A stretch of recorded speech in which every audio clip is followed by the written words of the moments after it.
चलो भाई, आ जाओ सारे लोग जल्दी जल्दी। गुड इवनिंग, नमस्कार सभी लोगों को, नमस्कार सभी लोगों का स्वागत है।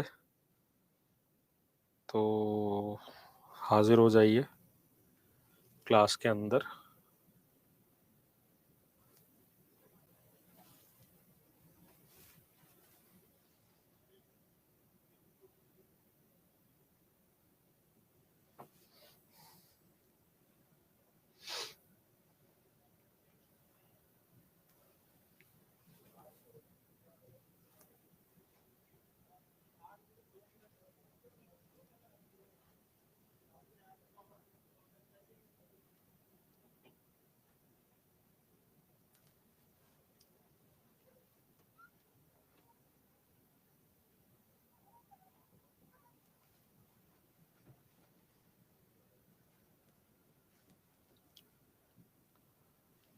चलो, तो आज की क्लास में हम लोगों को क्या पढ़ना था?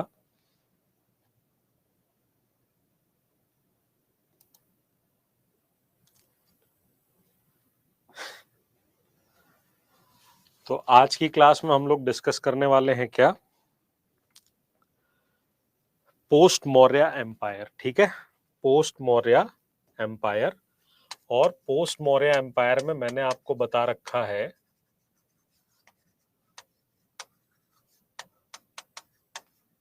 ठीक है, पोस्ट मौर्य एम्पायर में मैंने आपको बता रखा था कि जब अशोक की डेथ के बाद धीरे धीरे क्या होगा, मौर्यन एम्पायर सिकुड़ता चलेगा। तो मैंने आपको बताया था कि मौर्यन एम्पायर में जो इंडिया की पोजीशन है उसके अंदर, कल की बात हमने जब की थी तो हमने आपको बताया था कि इधर नॉर्थ में क्या हो रहा था, इस इलाके में, यानी नॉर्थ में क्या हो रहा था। तो नॉर्थ में मैंने आपको बताया था कि यहाँ पर मौर्य वंश के बाद, ठीक है, मौर्य वंश के बाद कौन लोग आए थे? शुंग वंश के लोग आए, जिनका संस्थापक कौन था? पुष्यमित्र शुंग। शुंगों के बाद थोड़े दिन बाद यहाँ पर कण्व वंश के लोग आए, और फिर फाइनली यहाँ पर जो लोग आएंगे, जो नई डायनेस्टी बनाएंगे, वो होंगे गुप्त वंश। दूसरी चीज जो मैंने आपको बताई वो क्या बताई कि अगर हम इस पोर्शन की बात करें, यानी हम उत्तर पश्चिम क्षेत्र की बात करें, तो कुछ विदेशी जातियों के आक्रमण हुए, कुछ विदेशी जातियों के आक्रमण हुए। और ये विदेशी जातियों के जो आक्रमण होंगे, ये कहां से हो रहे होंगे? तो विदेशी जातियों के आक्रमण कहां से? मध्य एशिया से, सेंट्रल एशिया से। ये लोग यहां से अटैक करेंगे, और इनमें सबसे पहले नंबर पे जो आए उनको हम इंडो ग्रीक कहते हैं, हिंद यवन कहते हैं। कल हम लोगों ने ये सारी बात कर ली थी। हिंद यवन के बाद अगले जो आक्रमणकारी आए उन्हें शक कहते हैं। शक, या इनके लिए एक और वर्ड इस्तेमाल होता है, सीथियन। ठीक, उसके बाद पर्थियन लोगों का अटैक हुआ। पर्थियन के लिए हिंदी में जो वर्ड इस्तेमाल होता है वो पहलव इस्तेमाल होता है। और फिर फाइनली यहाँ पर जो लोग आएंगे वो कौन आएंगे? कुषाण वंश के लोग आएंगे, कुषाण वंश के लोग आएंगे। और तीसरा रीजन जो मैंने आपको बताया था वो ये वाला बताया था, यानी आपका साउथ में महाराष्ट्र और आंध्र वाला रीजन था, महाराष्ट्र और आंध्र वाला रीजन था। और यहाँ पर मौर्य वंश के पतन के बाद सातवाहन वंश आया, और सातवाहनों को हटाकर थोड़े दिन बाद वहां पर वाकटक डायनेस्टी आई। और फिर हमने आपसे कहा कि नीचे जो हम ये पोर्शन देखते हैं, इस पोर्शन के अंदर कौन थे? यहां पर कौन था? तो यहां पर थे संगम राज्य कहा जाता है। ठीक, और इस संगम राज्य में कौन कौन आता है? चेर, चोल, पांड्य। क्लियर है भाई?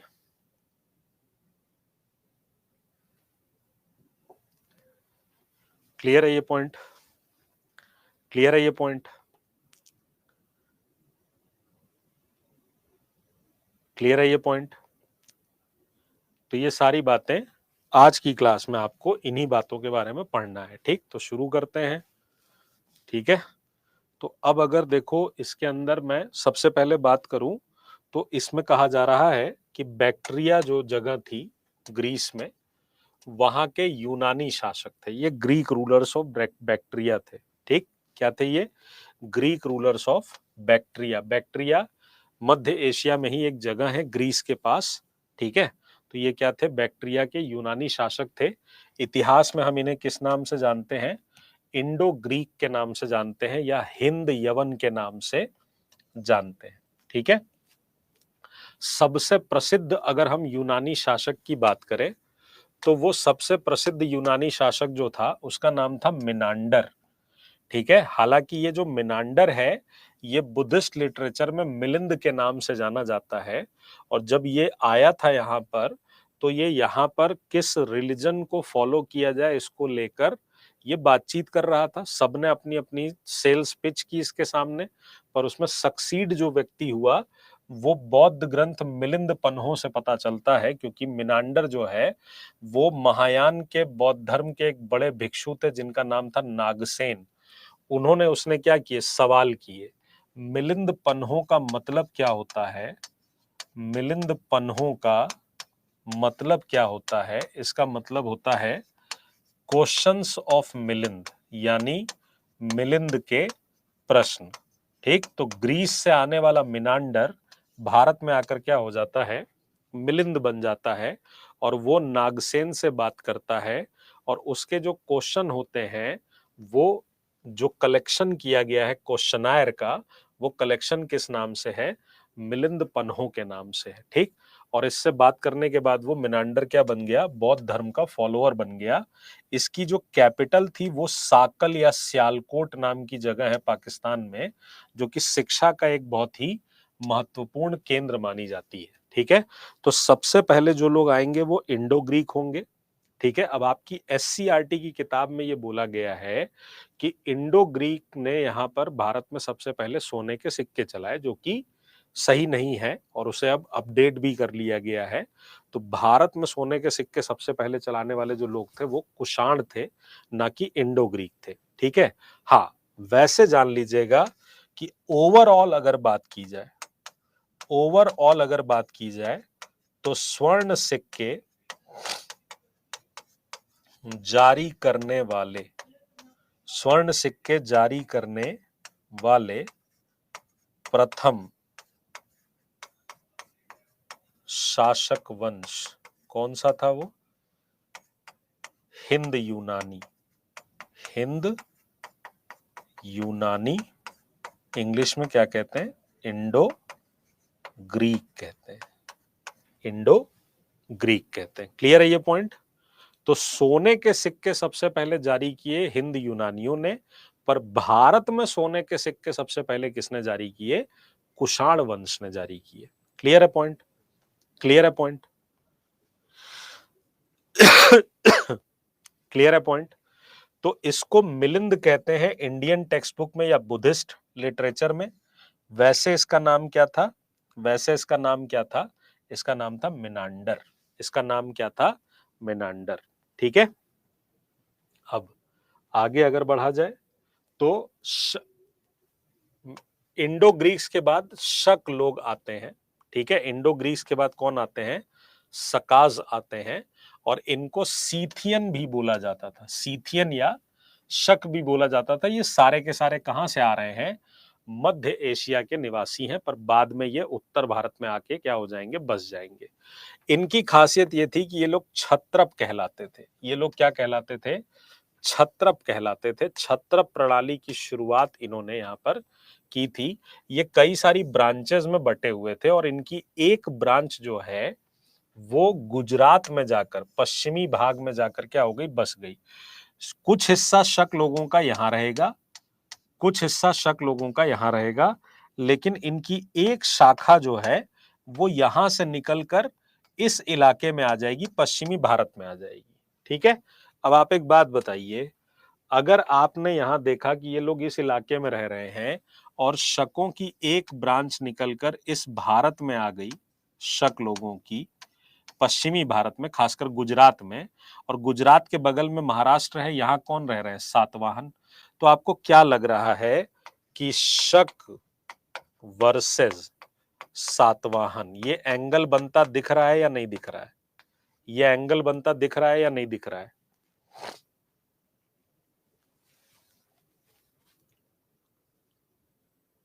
दिख रहा है। इसका मतलब क्या हम ये बात कह सकते हैं कि शकों की जो शाखा, जो ब्रांच शकों की गुजरात में आकर बसी, उसका झगड़ा सातवाहन लोगों से हुआ होगा? ये बात कही जा सकती है या नहीं कही जा सकती है? बिल्कुल कही जा सकती है, बिल्कुल कही जा सकती है, कही जा सकती है ना।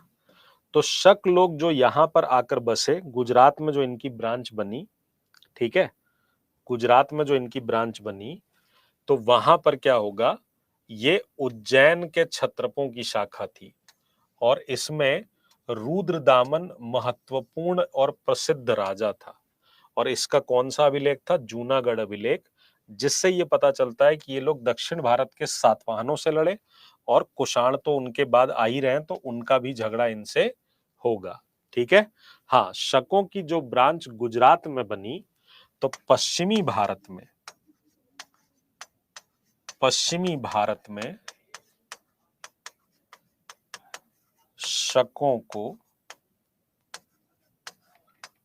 अंतिम रूप से, पश्चिमी भारत में शकों को अंतिम रूप से चंद्रगुप्त द्वितीय के द्वारा,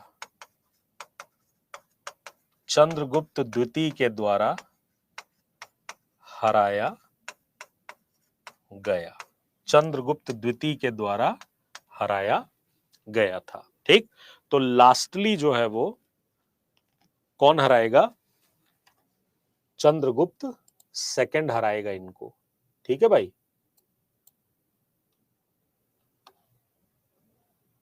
क्लियर है भाई?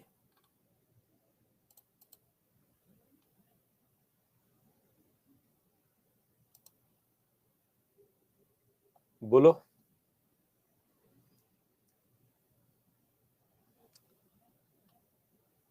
क्लियर है भाई?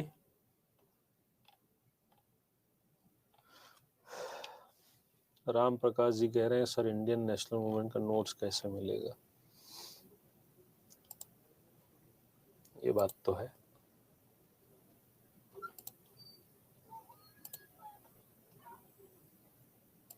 लो भाई राम प्रकाश जी, ये लो, ठीक है, पिन हो गया कमेंट में। क्लियर है भाई ये? ठीक।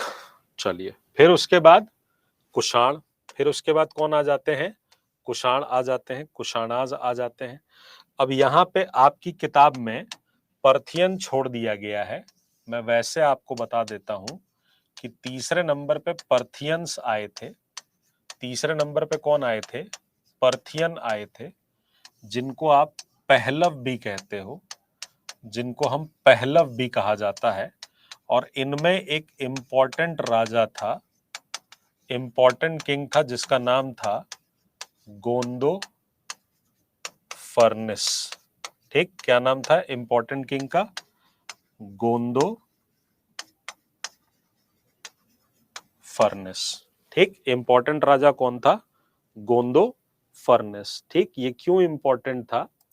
क्योंकि पॉलिटी में इसमें आपको पता चलता है कि इसी के साथ, इसी के साथ ईसा मसीह का, ईसा मसीह का एक शिष्य जिसका नाम था सेंट थॉमस भारत आया था, आया था, जिसे भारत में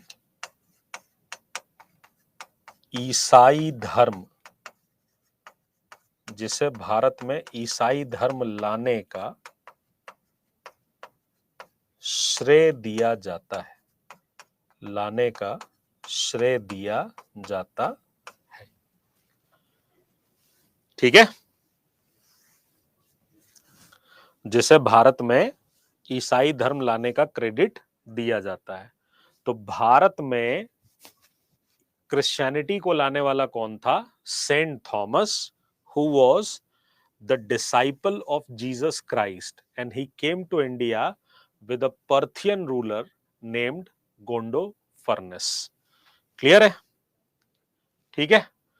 अच्छा, पर्थियंस के बाद आए थे कुषाण। ठीक, तो कुषाणों को यूची या तोखारिन्स भी कहा जाता था। ठीक है, कुषाणों के लिए दो वर्ड यूज होते हैं, इनको हम यूची क्लैन भी बोलते हैं और इनको हम तोखारिन्स भी बोलते हैं। क्या बोलते हैं? तोखारिन्स भी बोलते हैं, तोखारिन भी बोला जाता है।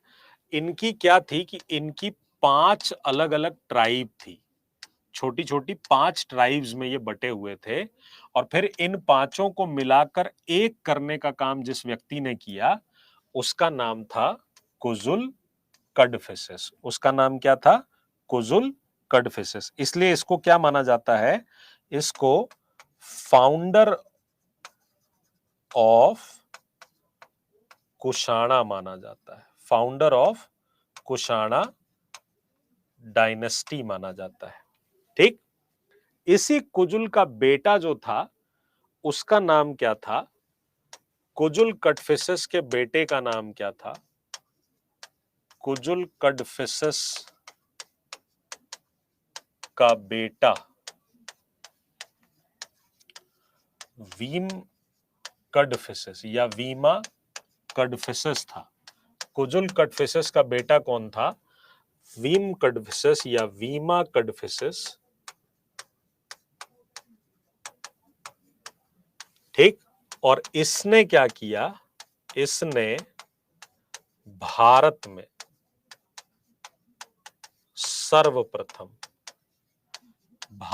सर्वप्रथम सोने के सिक्के चलाए।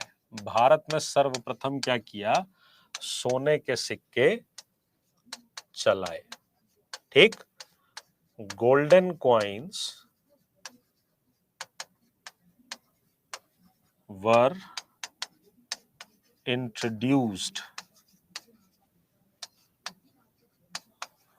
for the first time in India by वीमा कड़फिसेस। वीमा कड़फिसेस। ठीक है, तो सोने के सिक्के भारत में चलाने का काम किसने किया था? विम कड़फिसेस ने किया था। ठीक, सोने के सिक्के भारत में चलाने का काम किसने किया था? विम कड़फिसेस ने किया था, जो कि कुजुल का क्या था? बेटा था। कुजुल के समय उसकी सत्ता काबुल और कश्मीर में आ जाएगी। इस वंश का सबसे महान शासक कौन था? तो इस वंश का जो सबसे महान शासक था उसका नाम था कनिष्क। ठीक है, कनिष्क। और उसके समय तक आते आते कुषाण साम्राज्य अफगानिस्तान, सिंध, बैक्ट्रिया, पर्थिया, इन सब जगहों पर क्या हो जाएगा? फैल जाएगा। ठीक है, अगर हम इंपॉर्टेंट किंग की बात करें, अगर हम इंपॉर्टेंट किंग की बात करें तो वो कनिष्क था। वो कौन था? कनिष्क था। और कनिष्क कुछ मामलों में बड़ा प्रसिद्ध था। इसने 78 एडी में शक संवत चलाया। शकों को हराकर क्या किया? शक संवत चलाया, शका कैलेंडर चलाया। ठीक है, शकों को हराकर क्या चलाया? शक संवत चलाया। ठीक है, इसने क्या किया था? पेशावर और मथुरा, पेशावर पहली राजधानी थी, उसके बाद सेकंड कैपिटल जो बनी वो मथुरा बनी, तो मथुरा को राजधानी बनाया। तो कुषाणों की दो राजधानियां थी, कुषाणों की दो राजधानियां थी। कहां कहां? पेशावर और मथुरा। ठीक, पेशावर और मथुरा। ठीक है, दो इनकी क्या थी? कैपिटल थी।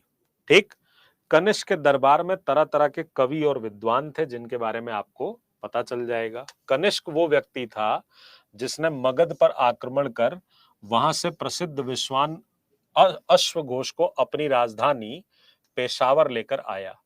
अब अगर आप बात करोगे अश्वघोष की, तो अश्वघोष वो व्यक्ति हैं जिन्होंने क्या किया, एक तो बुद्ध चरित नाम की बुक लिखी थी, ठीक है, बुद्ध चरित नाम की बुक लिखी थी, ठीक। इसके अलावा इन्होंने सौंदरानंद और सारीपुत्र प्रकरण नाम की क्या लिखी थी, इन्होंने और भी किताबें लिखी थी। अश्वघोष को फादर ऑफ संस्कृत ड्रामा भी कहते हैं, father of Sanskrit drama, Sanskrit नाटक का पिता भी कहा जाता है। अश्वघोष को संस्कृत नाटक का पिता भी कहते हैं, ठीक है। तो बुद्ध चरित नाम की बुक लिखी थी इन्होंने, जो कि क्या थी, लाइफ ऑफ बुद्धा या बुद्ध की जीवनी। कनिष्क ने चीन के साथ युद्ध किया था, जहां पहली बार वो हार गया था, फिर दूसरी बार उसने हरा दिया था। ये जो लड़ाई हुई थी, ये पांचाओ के अगेंस्ट हुई थी, against the Chinese general named Pan Chao, ठीक। पांचाओ नाम के जनरल की जो है वो इसने क्या किया था, हराया था, ठीक है। और कुषाणों के समय में रेशम मार्ग जो है वो भारत तक आ गया था, बल्कि इसकी एक शाखा सिंध तक पहुंच गई थी। कुषाणों के समय सिंध तक भी पहुंच गया था। तो लैंड रूट के साथ साथ सी रूट से भी सिल्क रूट क्या हो गया था, जुड़ गया था, ठीक। अशोक कनिष्क के दरबार की अगर हम बात करें, तो कनिष्क के दरबार में बड़े बड़े विद्वान मौजूद थे। अश्वघोष के अलावा इसमें पार्श्व थे, वसुमित्र थे, नागार्जुन थे आदि उसके राज्यसभा के मेंबर थे। एनसीईआरटी से आपको एक नाम पता है, चरक, चरक भी उसके दरबार में था। चरक ने लिखी थी चरक संहिता, और चरक संहिता वो किताब है जिसमें उसने बताया कि मानव शरीर में कितनी हड्डियां होती हैं, 360 हड्डियां होती हैं, ठीक। चरक ने क्या किया, बताया यहां से। क्लियर है भाई ये पॉइंट, क्लियर है ये पॉइंट, ठीक है। इसी के समय में फोर्थ बौद्ध समिट भी हुई थी, है ना। अच्छा, मौर्योत्तर काल की अगर हम बात करें, तो बौद्ध धर्म की महायान शाखा का उद्भव हुआ और ब्राह्मण या वैदिक धर्म की पुनर्स्थापना हुई। रीजन क्या हुआ, पुष्यमित्र शुंग ने ब्राह्मण धर्म को बढ़ावा दिया। इसने यज्ञ और बलि प्रथा को भी फिर से क्या किया, एस्टैब्लिश करने की कोशिश की। पतंजलि जो थे, पतंजलि पुष्यमित्र शुंग के पुरोहित थे, पुष्यमित्र शुंग के राज पुरोहित थे, रॉयल प्रीस्ट थे ये। और इन्होंने ही पुष्यमित्र के लिए क्या किया था, इन्होंने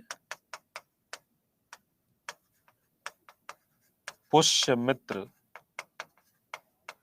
के लिए 2 अश्वमेध यज्ञ किया था, ठीक है। पतंजलि जो है वो पुष्यमित्र शुंग के क्या थे, राज पुरोहित थे, ठीक है। और इन्होंने क्या किया था, पुष्यमित्र के लिए 2 अश्वमेध यज्ञ किया था। इसी समय पे त्रिदेव का कॉन्सेप्ट आया, जिसमें ब्रह्मा, विष्णु और महेश की धारणा क्या हो गई, बलवती। ब्रह्मा हो गए creator of the world, Vishnu क्या हो गए, प्रोटेक्टर ऑफ द वर्ल्ड, और महेश क्या हो गए, डिस्ट्रॉयर ऑफ द वर्ल्ड, यानी शिव क्या हो गए, डिस्ट्रॉयर ऑफ द वर्ल्ड हो गए, ठीक। हिंद यूनानी शासकों ने अपने सिक्कों पर बुद्धिस्ट चिन्ह भी डलवाए, और कुषाणों ने बौद्ध विहारों को दान भी दिया। कनिष्क जो है वो बौद्ध धर्म का अनुयायी हो गया था, और आपको पता है कि कनिष्क के काल में ही क्या हुआ था, कनिष्क के समय, कनिष्क के समय क्या हुआ था, फोर्थ बौद्ध संगीति, चौथी बौद्ध संगीति का आयोजन किया गया था, चौथी बौद्ध संगीति का आयोजन किया गया था, ठीक है। फोर्थ बौद्ध समिट जो है वो ऑर्गेनाइज की गई थी, और इस फोर्थ बौद्ध समिट का आयोजन कहां हुआ था, तो ये आयोजन हुआ कुंडलवन कश्मीर में, कुंडलवन कश्मीर में, इसमें जो अध्यक्ष थे वो थे वसुमित्र, और जो उप अध्यक्ष थे, वाइस प्रेसिडेंट जो थे वो थे अश्वघोष। ठीक, वाइस प्रेसिडेंट कौन थे? अश्वघोष। वाइस प्रेसिडेंट कौन थे? अश्वघोष। क्लियर है भाई? क्लियर है भाई ये पॉइंट? वाइस प्रेसिडेंट कौन थे? अश्वघोष थे। क्लियर है ये पॉइंट? बोलो। ठीक है। इसी बौद्ध समिट में बौद्ध धर्म का विभाजन, बौद्ध धर्म का विभाजन दो भागों में बट गया था, दो भागों में हो गया था। एक भाग को क्या कहा गया? एक भाग को कहा गया हीनयान, और दूसरे वाले को क्या कहा गया? दूसरे वाले को बोला गया महायान। ठीक, हीनयाना एंड महायाना। हीनयान बुद्ध की शिक्षाओं में, बुद्ध की शिक्षाओं में विश्वास रखता था,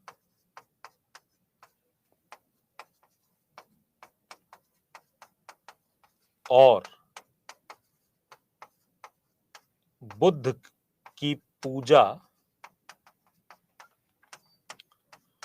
संकेतों के रूप में करता था, सिंबल्स के रूप में, संकेतों के रूप में करता था। जबकि ये जो महायान था, इस महायान में बुद्ध की मूर्ति पूजा शुरू हो गई, और साथ ही साथ इसमें बोधिसत्व का कॉन्सेप्ट आ गया। साथ ही साथ इसमें क्या आ गया? बोधिसत्व की अवधारणा, बोधिसत्व की अवधारणा आ गई। बोधिसत्व का मतलब क्या था? बोधिसत्व ऐसे लोगों को कहते थे जिन्होंने निर्वाण गेन कर लिया था, और ये बुद्ध की पूजा जो है वो संकेतों के तौर पे करते थे। हीनयान के अंदर संकेतों के तौर पे की जाती थी। जैसे एग्जाम्पल के लिए ये जो संकेत थे, जैसे घोड़ा, घोड़ा आपको बताया था बुद्ध के क्या हो गया? गृह त्याग का प्रतीक हो गया, रिनंसिएशन का। ठीक है। पीपल, पीपल क्या हो गया? ज्ञान का प्रतीक बन गया, ज्ञान का प्रतीक बन गया। ठीक। चक्र, चक्र किसका प्रतीक बन गया? प्रथम उपदेश का प्रतीक बन गया। ठीक है। और स्तूप, ये मृत्यु का प्रतीक बन गया, मृत्यु का प्रतीक बन गया। ठीक है। तो हीनयान के लोग क्या करते थे? सिंबल के फॉर्म में बुद्ध की पूजा करते थे, जबकि महायान के लोग जो है वो मूर्ति पूजा शुरू कर देंगे। मूर्ति पूजा इस समय कुषाणों के समय में गांधार में तक्षशिला और मथुरा, यहां पर मूर्ति पूजा हो जाएगी। बोधिसत्व की अगर मैं बात करूं तो वो व्यक्ति जिन्हें क्या मिल चुका है? निर्वाण, निर्वाण प्राप्त व्यक्ति, निर्वाण प्राप्त व्यक्ति माना गया कि उनका कार्य अभी खत्म नहीं हुआ है। ठीक। इसमें बुद्ध को एक अलग तरीके से क्या किया गया? पेश किया गया। ठीक है। ठीक है। तो महात्मा बुद्ध की मृत्यु के बाद विवाद प्रारंभ हो गया, हीनयान और महायान बन गए। इस समय जो है वो व्यापार भी काफी सारा फैलेगा। ठीक है। और ये सब चारकंद, तुर्फान, मीरन, काशगर, खेतान, ये सब व्यापारी बस्तियां बन जाएंगी। क्वेश्चन आ जाएगा, धुआं उड़ जाएगा सबका। ठीक है। क्वेश्चन आ जाएगा, धुआं उड़ जाएगा सबका कि मौर्य काल, मौर्योत्तर काल के समय में किन किन इलाकों में व्यापारिक केंद्र बनाए गए थे। तो काशगर, खोतान, चारकन, तुर्फान, मीरन, ये सब क्या है, व्यापारिक बस्तियां हैं। ठीक, तो ये जो दो भाग में बट गया, वो उसमें हीनयान वाले क्या करते थे, मूल शिक्षा में विश्वास करते थे। महायान वालों ने बोधिसत्व का आदर्श अपना लिया। इसके अनुसार बुद्ध जो है वो एक धार्मिक उपदेशक के रूप में नहीं है, बल्कि भगवान के रूप में है। ठीक, और बाद में उनकी मूर्तियां क्या होने लगी, बनाई जाने लगी। तो महायान बौद्ध धर्म में भक्ति की अवधारणा आ गई। दो मूर्ति कला केंद्र बनेंगे, दो क्या बन जाएंगे, मूर्ति कला केंद्र बन जाएंगे। और ये दो मूर्ति कला केंद्र कौन से हो जाएंगे, तो एक हो जाएगा तक्षशिला, एक हो जाएगा क्या, तक्षशिला, और दूसरा क्या हो जाएगा, तक्षशिला, और दूसरा क्या हो जाएगा आपका मथुरा। तक्षशिला कहाँ था, तक्षशिला गांधार में था। यहां पर सबसे पहले बुद्ध की मूर्तियां बनाई जाएंगी, 2 स्कल्पचर सेंटर बन जाएंगे इनके। ठीक है, 2 स्कल्पचर सेंटर बन जाएंगे। इस काल में गांधार, मथुरा के अलावा और भी शैलियां प्रचलित होंगी। जैसे एक बहुत प्रचलित शैली थी शुंग शैली। ठीक है, इसमें क्या था, इसमें स्तूप के चारों ओर एक चार दीवारी बनाई जाती थी और 4 तोरण द्वार लगा दिए जाते थे, जिसको जातक कथाओं और बौद्ध चिन्हों, नाग, अप्सरा की मूर्तियों से सजाया जाता था। भरहुत और सांची, ये किसके एग्जाम्पल हैं, भरहुत और सांची किसके एग्जाम्पल हैं बेटा, तो भरहुत और सांची का जो स्तूप है ये शुंग कला के एग्जाम्पल है। ये किसके एग्जाम्पल है बच्चे, शुंग कला के एग्जाम्पल है। ठीक, अब अगर मैं बात करूं गांधार शैली की, अगर मैं बात करूं गांधार स्टाइल की, तो गांधार स्टाइल पे यूनानी प्रभाव बहुत था। गांधार स्टाइल पे यूनानी प्रभाव बहुत था, इसलिए इसको इंडो ग्रीक आर्ट भी बोलते हैं। इसे क्या बोलते हैं, इंडो ग्रीक आर्ट भी इसमें शामिल था। ठीक है, देश का जो पश्चिमोत्तर हिस्सा था उसमें गांधार शैली क्या थी, डेवलप हुई थी। ठीक है, क्लियर है। ठीक है, इसकी अधिकांश मूर्तियां बुद्ध के जीवन यात्रा से संबंधित हैं। गांधार कला की अनेक मूर्तियां लाहौर और पेशावर के संग्रहालय में मिली हैं। भारत के बाहर भी इसका व्यापक प्रभाव रहा है। ठीक, गांधार कला में बुद्ध को जो है वो यूनानी गॉड्स की तरह दिखाया जाता था। अपोलो से इनकी क्या की गई है, तुलना की गई है। ठीक है, फिर आती है आपकी मथुरा शैली। मथुरा शैली की अगर बात करूं तो इसमें भी बुद्ध की मूर्तियां बनाई गई। ठीक, लेकिन इसमें यूनानी या ईरानी कला का लक्षण नहीं दिखता है। मथुरा शैली में बुद्ध की मूर्तियों के अलावा, बुद्ध की मूर्तियों के अलावा हिंदू एवं जैन मूर्तियों का भी निर्माण किया गया था। मथुरा से हमें कनिष्क की एक सरविहीन मूर्ति मिली है, मथुरा से, जो कि बहुत उच्च कोटि की मानी जाती है, और ये बनती थी लाल बलुआ पत्थर से। मथुरा वाले में लाल बलुआ पत्थर का इस्तेमाल किया गया है, रेड सैंड स्टोन का इस्तेमाल किया गया है। किसका इस्तेमाल किया गया है, रेड सैंड स्टोन का यूज किया गया है। ठीक, क्लियर है। और फिर आती है अमरावती शैली। ठीक, इनसे सवाल बनेंगे आपके, ठीक है, लक्षण से। अमरावती जो है वो आंध्र प्रदेश में गुंटूर डिस्ट्रिक्ट में बुद्ध की हमें कई मूर्तियां मिली हैं, जिसमें इनकी मुख्य विशेषता है, यहाँ पे स्तूप मिला है हमें अमरावती से। इसकी संगमरमर की, इसके ऊपर प्लेट्स लगी हुई हैं जिन पर बुद्ध के जीवन से संबंधित जो है वो दृश्यों को दिखाया गया है। ठीक, यह कला विदेशी प्रभाव से बिल्कुल क्या है, मुक्त है। ठीक है, अब यहां पर मैं आपको एक चीज बताना चाहता हूं, और वो चीज क्या है उसको आप ध्यान से समझिएगा। ठीक है, देखिए, स्तूप वर्ड का मतलब होता है टीला। स्तूप वर्ड का मतलब क्या होता है, टीला यानी माउंड, टीला यानी माउंड। ठीक है, बुद्ध की मृत्यु के बाद या बुद्ध के जो फॉलोअर्स थे या बुद्ध के जो अनुयायी थे उनमें से या बुद्ध के जीवन से जुड़ी किसी चीज को, बुद्ध की के अवशेषों को, रिमेन्स ऑफ बुद्धा, उनको छोटे छोटे बॉक्स में क्या कर दिया गया, भर दिया गया और उसको जगह जगह क्या कर दिया गया, सजा दिया गया। ठीक, वो जो बॉक्स होता था उस बॉक्स को हम बोलते थे धातु मंजूषा। क्या बोलते थे? धातु मंजूषा। इंग्लिश में बोलते हैं रैलिक कास्केट। ठीक है, रैलिक कास्केट बोलते हैं। इस रैलिक कास्केट में क्या होता था? बुद्ध के अवशेष होते थे, रिमेन्स ऑफ बुद्धा, या फिर उनसे रिलेटेड कोई वस्तु जिसका उन्होंने इस्तेमाल किया हो। अब इस रैलिक कास्केट को चारों तरफ से क्या कर दिया जाता था? ढक दिया जाता था। तो ये क्या बन गया? टीले जैसी संरचना बन गई। ये टीला जो है मिट्टी का या फिर पत्थर का भी बनाया जा सकता था। अब अगर ये टीला ऐसे ही रहेगा तो फिर इसको सिक्योर करना भी जरूरी है। तो आगे चलकर क्या होगा? आगे चलकर इसके चारों तरफ एक चार दीवारी बना दी जाएगी। चारों तरफ इसे क्या कर दिया जाएगा? एक बाउंड्री वॉल से क्या कर दिया जाएगा? घेर दिया जाएगा।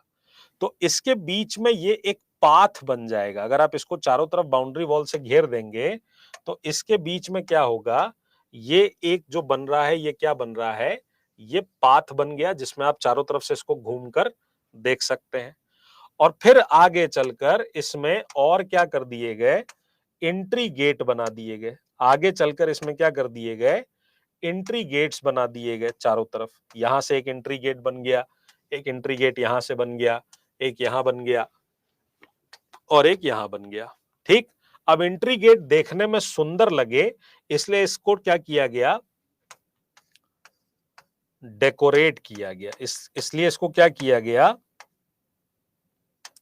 डेकोरेट किया जाने लगा। जैसा कि आपने देखा कि उस पे क्या करते थे? या तो बुद्ध के जीवन शैली से कोई घटना का चित्रण कर लेते थे, जातक कथा का पढ़ा ना आपने। यहां आपने क्या पढ़ा? शुंग शैली में आपने पढ़ा कि तोरण द्वार लगाए जाते थे जिसको जातक कथाओं या बौद्ध चिन्हों, नाग, अप्सरा, इस तरह की मूर्तियों से क्या कर दिया जाता था? सजा दिया जाता था। जैसे इसमें ये चीज क्या की गई है? सजाई गई है। ठीक है, ये जो डेकोरेटिव गेटवे होते थे, सजावटी प्रवेश द्वार होते थे, सजावटी द्वार होते थे, इन्हें तोरण बोला जाता था। इन्हें क्या बोला जाता था बेटा? तोरण बोला जाता था। ठीक, और ये जो बाउंड्री वॉल बनी होती थी, ये जो रेलिंग बनी होती थी, इस रेलिंग को हम क्या कहते थे? इस रेलिंग को हम कहते थे वेदिका। इसे हम क्या कहते थे? वेदिका। और फिर ये जो आप बीच का रास्ता देख रहे हैं, इस बीच के रास्ते को बोला जाता था प्रदक्षिणा पथ। प्रदक्षिणा पथ क्यों? क्योंकि इसके चारों ओर घूम के स्तूप को देखा जाता था। तो ये क्या कहलाएगी? प्रदक्षिणा पथ कहलाएगी। ठीक है, ये क्या कहलाएगी? प्रदक्षिणा पथ कहलाएगी। क्लियर है भाई? क्लियर है भाई?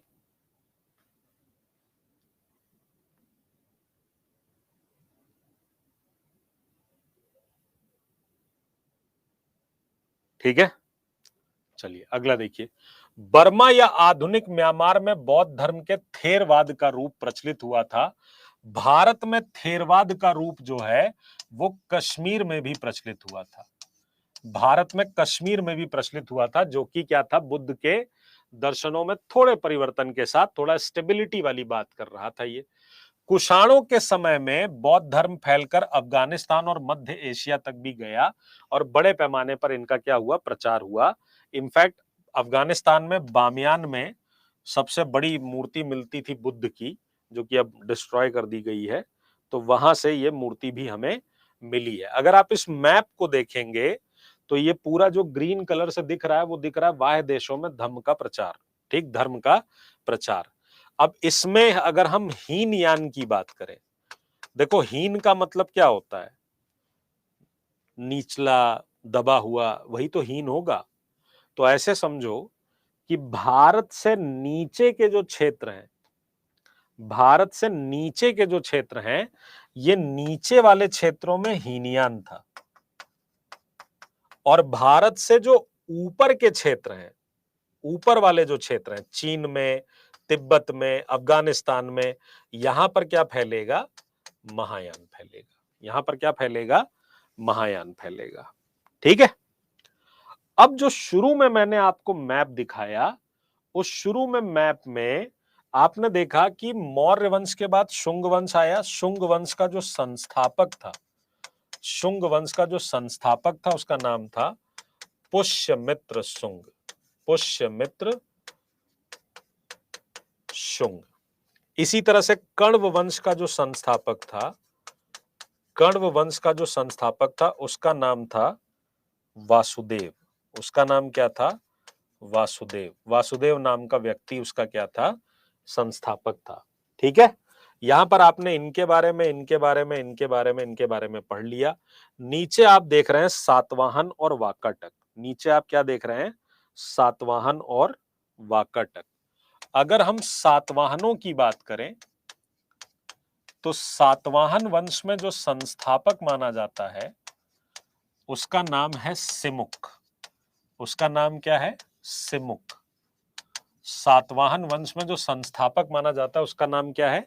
सिमुक नाम है। और अगर हम इसमें इंपॉर्टेंट किंग की बात करें तो इंपॉर्टेंट किंग के तौर पे यहां पर एक राजा है जिसका नाम है गौतमी पुत्र शातकर्णी। अब आप देख रहे होंगे कि इसमें गौतमी पुत्र लगा हुआ है। इसका मतलब इसने अपनी मम्मी का नाम अपने नाम के आगे लगाया।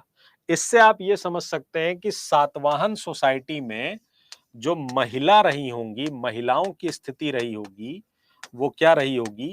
अच्छी। तो सातवाहन समाज में महिलाओं की स्थिति क्या थी? अच्छी थी। महिलाओं की स्थिति क्या थी? अच्छी थी। सातवाहन सोसाइटी में विमेन्स की पोजीशन क्या थी? बढ़िया थी, है ना? विमेन्स की पोजीशन क्या थी? अच्छी थी। ठीक है। ठीक। इनकी जो कैपिटल थी वो कैपिटल पैठन नाम की जगह पे थी, या पैठन की जगह एक और नाम यूज किया जाता है जिसे हम कहते हैं प्रतिष्ठान। पैठन या प्रतिष्ठान कहते हैं। ठीक। पैठन या प्रतिष्ठान कहते हैं। ठीक है। और गौतमी पुत्र सातकर्णी के बारे में जो हमें इन्फो मिलती है, जो हमें जानकारी मिलती है, वो नासिक अभिलेख से मिलती है। नासिक इंस्क्रिप्शन से मिलती है, नासिक अभिलेख से मिलती है। और इसे लिखवाने का काम किया था इसकी मम्मी ने, जिनका नाम था गौतमी बलश्री, द्वारा लिखवाई गई।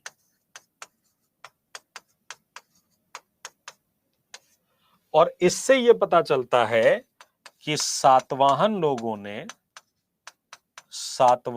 ने स्वयं को दक्षिणापथ के स्वामी, दक्षिणापथ के स्वामी कहा था। क्या कहा था? लॉर्ड ऑफ दक्षिणापथ कहा था। लॉर्ड ऑफ दक्षिणापथ कहा था। चूंकि इनका नया नया ब्रह्मनिकलाइजेशन हुआ था, इसलिए अभी तक ये लोग पूरी तरह से संस्कृत को अपना नहीं पाए थे। इनका नया नया क्या होगा? ब्राह्मणीकरण होगा, इसलिए ये लोग संस्कृत को पूरी तरह से अपना नहीं पाए थे। तो अगर हम इनकी राजकीय भाषा की बात करें, अगर हम इनकी राजकीय भाषा की बात करें तो ये राजकीय भाषा क्या थी? प्राकृत थी। ठीक। क्या थी राजकीय भाषा? प्राकृत थी। ठीक है। और सातवाहन लोगों ने सीसे, सीसे यानी लेड कॉइन्स, तथा पोटीन, पोटीन एक मिश्रित धातु है, ठीक है, पोटीन के सिक्के जारी किए थे। सिक्के जारी किए थे। और सातवाहन लोगों ने सबसे पहले भूदान प्रथा भी जारी की थी। भूदान प्रथा भी जारी की थी, है ना। अगर आप देखेंगे अशोक का जो 13वां अभिलेख था, 13th अभिलेख जो था अशोक का, उस अभिलेख में अशोक जो है ना, वो अपनी प्रजा को एक राजा के तौर पे एक वो उपदेश देता है। क्या उपदेश देता है? वो उपदेश देता है, कहता है कि मेरे साम्राज्य की दक्षिणी सीमा पर रहने वाली आटविक जातियां, मेरे साम्राज्य की दक्षिणी सीमा पर रहने वाली आटविक जातियां, आटविक जातियों का मतलब हो गया, वो बात कर रहा है किसकी? फॉरेस्ट ट्राइब की बात करता है, ठीक। 13th इंस्क्रिप्शन में वो किसकी बात करता है? आटविक जातियों की बात करता है। कहता है कि मेरे साम्राज्य की दक्षिणी सीमा पर रहने वाली आटविक जातियां, मैं आपका राजा अशोक आपको ये आज्ञा दे रहा हूं, आपको ये संदेश दे रहा हूं, आपको ये आदेश दे रहा हूं कि आप लूटपाट का रास्ता छोड़ दीजिए, क्योंकि ये लोग जंगल में थे तो आए दिन लूटपाट करते रहते थे। आप लूटपाट का रास्ता छोड़ के धम्म का रास्ता अपना लीजिए, वरना मैं वही अशोक हूं जिसने कलिंग को जीता था। कितने प्यार से वो हड़का रहा है कि सुधर जाओ, वरना हमें जानते हो ना, हम वही हैं जिसने कलिंग में एक दिन में ही 1.5 लाख लोगों को क्या कर दिया था? निपटा दिया था। तो ये माना जाता है कि जिस आटविक राज्यों की बात हुई है, जिस आटविक जाति की बात हुई है 13th इंस्क्रिप्शन में, इन्हीं लोगों ने अपने आप को, जब इनका ब्राह्मणीकरण हुआ, जब इनका ब्राह्मणिकलाइजेशन हुआ, जब इन्होंने अपने आप को ब्राह्मणवादी व्यवस्था में ढाला, तो यही लोग क्या बन गए? सातवाहन बन गए। ये कुछ कुछ वैसा ही है जैसे अगर आपने जीत पिक्चर देखी होगी, तो सनी देओल उसमें पहले क्या रहते हैं? गुंडे मवाली होते हैं, फिर करिश्मा कपूर के प्यार में वो सुधर जाते हैं और अच्छे से रहने लगते हैं, सारा गलत काम छोड़ देते हैं। फिर करिश्मा कपूर जो है एक दिन कहती हैं कि मेरी शादी तय हो गई है। सनी देओल उनके घर पहुंचते हैं, कहते हैं कि काजल तुम ऐसा नहीं कर सकती, मैं तुमसे प्यार करता हूं। तो काजल कहती है कि नहीं, हम वहीं शादी करेंगे जहां हमारे पापा कहेंगे। तो फिर सनी देओल का गुस्सा आपने देखा होगा, और सनी देओल कहते हैं कि काजल, इन हाथों ने हथियार छोड़े हैं, चलाना नहीं भूले। अगर इस चौखट पे बारात आई तो डोली की जगह उनकी अर्थियां उठेंगी, और सबसे पहली अर्थी उसकी उठेगी जिसके सिर पे सहरा होगा। कहते हैं ना, तो वही बात है यहां पे कि आटविक जातियों, लूटपाट का रास्ता छोड़ दो, धम्म का रास्ता अपना लो, वरना मैं वही अशोक हूं जिसने कलिंग को जीता था। ठीक है, तो ऐसा माना जाता है कि इन आटविक जातियों का ब्राह्मणीकरण हुआ, और इस ब्राह्मणीकरण के बाद ये लोग क्या बन गए? सातवाहन बन गए। बहरहाल सातवाहन वंश के बाद, सातवाहन वंश के बाद, सातवाहन वंश के बाद वाकाटक वंश आया। वाकाटक वंश की स्थापना हुई।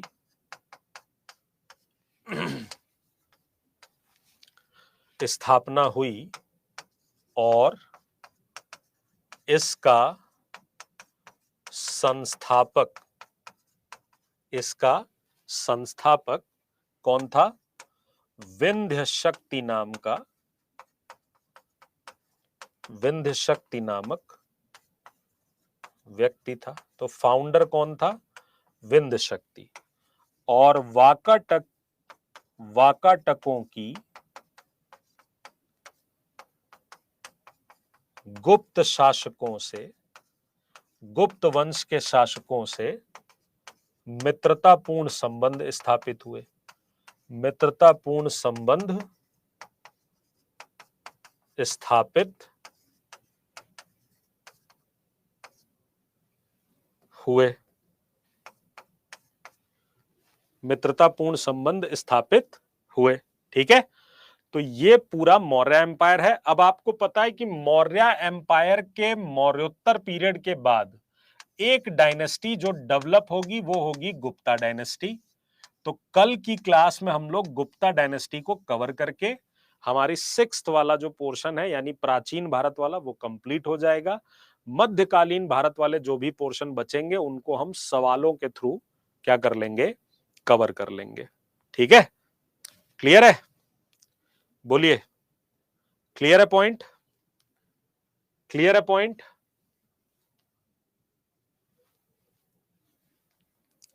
बोलो गुरु। ठीक, चलिए फिर आज के लिए इतना ही। अगर कल आपकी मान लो किसी वजह से क्लास नहीं हो पाती है कल, तो फिर परसों हो सकता है लंबी ले लूं क्लास आपकी, ठीक है? और अगर क्लास होती है तो माइट बी पॉसिबल कि आपकी क्लास मैं कहीं और शिफ्ट कर दूंगा किसी और टाइम पे, क्योंकि कल मुझे थोड़ा सा काम है। तो या तो मैं 5 बजे ले लूंगा आपकी क्लास, ठीक है, या तो आपकी क्लास मैं 7 बजे तक ले लूंगा, ठीक है? देख लीजिएगा कि क्या होता है, ठीक है? चलिए, टाटा बाय बाय, नमस्कार।